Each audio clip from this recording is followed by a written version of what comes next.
because I had my goals set, and I had to attain my goals. I didn't have time for Christ. And I went back out in the wilderness. I went back out there for 16 years. And I did everything I did in college. And I became All-American. And I got all the trophies, and all the awards was on all the magazine covers.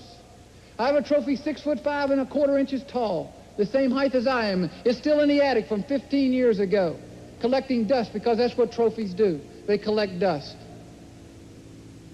I signed the largest contract in the history of sports in 1970. I went to my dad. I said, "Dad, I hope you're proud," because my dad was always my hero. I said, "I've got it. I've signed $1 million contract. I've made it to the pros. Now all I got left is the ring. And when I get the ring, I'll be able to sit by the pool, twinkle my toes in the water, and sit back with my drink and live happily ever after." That's what I thought. But it just didn't turn out that way. In 1980, I quit basketball. I was despondent. I didn't know what to do. It was out of bitterness, and I was immature.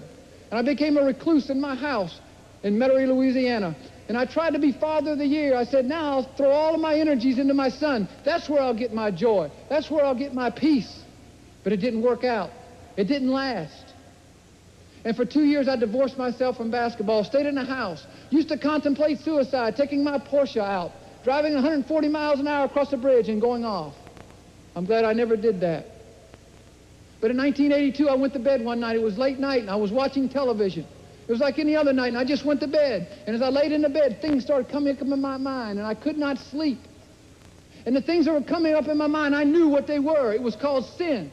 I knew the difference between right and wrong, and I always had a heavy conscience whenever I did something morally wrong.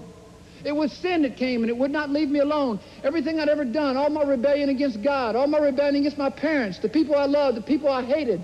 I hated people. I had bitterness against people. It was driving me crazy. I couldn't get it out of my mind. I remember crying out in my spirit. I said, "Oh, God, you're going to have to save me. I can't take this life anymore. I've had it with what they say makes you happy. I've had it with what they say will make your life just so good." And I remember at that point, with tears in my eyes, the Lord spoke to me. He said, "Be strong and lift thine own heart." I'll never forget it. I'll never deny it. It reverberated through my room. I was in shock. I sat up in my bed. I was not asleep. I woke my wife up. She was in a deep sleep. I said, "Jackie, did you hear that? Did you hear what God said to me?" Well, Jackie just didn't hear. She said, "I didn't hear anything, Pete," and laid her head back down. But I remember rolling off the bed. And I remember I said, "God, I know you're there, and I want my life to change." And I remember back to when I was 19, when I was at that campus crusade. And I said, "Come into my life. Forgive my sin. Change me like you want me to." Since that day, my life has changed so dramatically. It's been almost 4.5 years. I've never known the joy I have tonight. I know what faith is. Faith is a testing. Faith is a preparation ground. That's why we are here. But joy is trusting. That's what I found out.